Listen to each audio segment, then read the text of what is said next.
လီဗာယာတန်ဝေလာငါးကြီးတစ်ကောင်ရဲ့အလောင်းဟာသမုတ်တရားရေပြင်ပေါ်မှာဖြည်းဖြည်းချင်းမျောပါနေပါတယ်တစ်ချိန်ကတော့သူဟာသမုတ်တရားရဲ့ထိတ်တန့်သားစားတတဝါကြီးဖြစ်ခဲ့မှုပေမဲ့အခုတော့သူ့ရဲ့ကြီးမားလာတဲ့ခန္ဓာကိုယ်ကြီးတစ်ခုလုံးအပေါက်တွေအပြည့်နဲ့စုပ်ပြတ်တက်နေပါပြီဒီလိုအေယာမတတဝါကြီးကိုတတ်နိုင်တဲ့ရန်သူဟာလည်းတကယ်ကိုထိတ်လန့်စရာကောင်းတော့ပါတယ်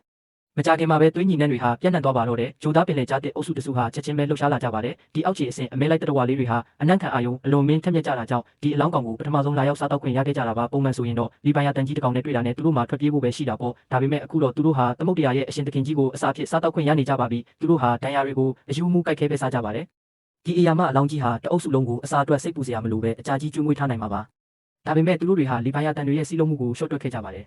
သွေးညီနှံဟာမိုင်ပေါင်းများစွာအထိလင်းမြန်စွာပြန့်နှံ့သွားခဲ့ပြီးလီဗာယာတန်အုပ်စုကြီးဟာသူတို့အဖို့တကောင်တိတ်ဆုံးသွားပြီဆိုတာကိုနောက်ဆုံးမှာရိပ်မိသွားကြပါတယ်သူတို့ဟာခစ်တဲ့လူသက်ဝေလာငါးတွေလိုပဲစုစုစီစီရှိကြတာပါလီဗာယာတန်အကောင်ကြီးဒါဇင်ပေါင်းများစွာဟာချက်ချင်းပဲစုဝေးမိသွားပြီးတိတ်ဆုံးသွားတဲ့သူတို့အဖို့စီကိုအသေးအတန်ကူးခတ်လာကြပါတယ်ဂျိုသားပင်လေကြားတစ်တွေသူတို့အဖို့ကိုစားနေတာကိုမြင်လိုက်ရတဲ့အခါလီဗာယာတန်အနေငယ်ဟာဒေါသတကြီးရှေ့ကိုပြေးဝင်ပြီးမောင်းထုတ်ပါတော့တယ်ဒီပင်လေဖြန်ငယ်လေးတွေသာတင်းငယ်ပြီးဖြက်လက်မှုမရှိရင်ခဏလေးတွင်းမှတင်အားလုံးအစုလိုက်ပြုံလိုက်အသက်ခံရမှာတေချာပါတယ်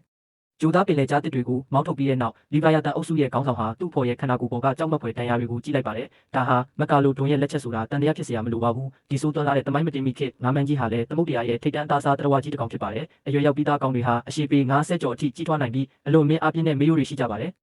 ဒါပေမဲ့ဒီအချိန်မှာတော့လီဗာယာတန်တွေဟာဒေါသအထွတ်ထိပ်ရောက်နေကြပါပြီသူတို့ဟာအနီးအနားကမက်ကာလိုတွန်တွေကိုချက်ချင်းပဲလိုက်လံရှာဖွေပါတော့တယ်မကြခင်မှာပဲသူတို့ဟာမက်ကာလိုတွန်တားပေါက်လေးအချို့ကိုတွေ့ရှိသွားပြီးအဖွဲ့အစည်းအင်အားကို3 မိနစ်ပိုင်းတွင်းမှာတင်အဲ့ဒီတားပေါက်တွေကိုခေါင်းတွေပါပြတ်ထွက်သွားတဲ့အထိတက်ပစ်လိုက်ကြပါတယ်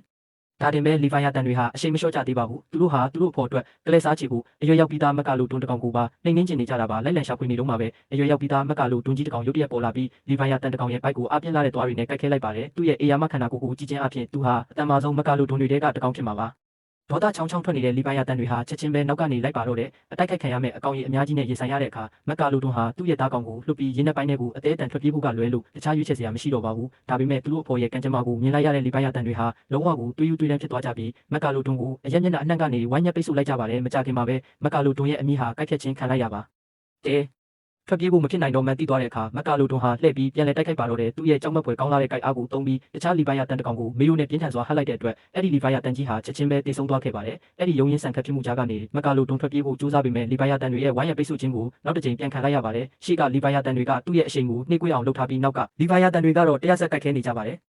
မကြခင်မှာပဲမက်ကာလိုတွန်ကြီးဟာတကိုယ်လုံးဒဏ်ရာတွေအပြည့်ဖြစ်သွားပါတော့တယ်လီဗာယာတန်ကောင်းဆောင်ကြီးဟာအခွင့်ကောင်းကိုစုပ်ကင်ပြီးရှေ့ကိုပြေးဝင်ကမက်ကာလိုတွန်ကိုအစိမ့်လိုက်ဖဲဆွဲပါတော့တယ်တခြားလီဗာယာတန်တွေကလည်းဝိုင်းဝန်းပူးပေါင်းလိုက်ကြတဲ့အတွက်မက်ကာလိုတွန်မှာပြန်လည်ခုခံပိုင်ခွင့်လုံးဝမရှိတော့ပါဘူးရေပြင်တစ်ခုလုံးဟာရဲရဲနီနေတဲ့တွေးချင်းချင်းတွေနဲ့ချက်ချင်းပဲအယောင်ပြောင်းသွားပါတယ်2 မိနစ်တောင်မပြည့်တဲ့အချိန်တိုလေးတွင်းမှာပဲအစွမ်းထက်လာတဲ့အရွယ်ရောက်ပြီးသားမက်ကာလိုတွန်ကြီးဟာလုံးဝကိုအသက်ပြောက်သွားခဲ့ရပါတော့တယ်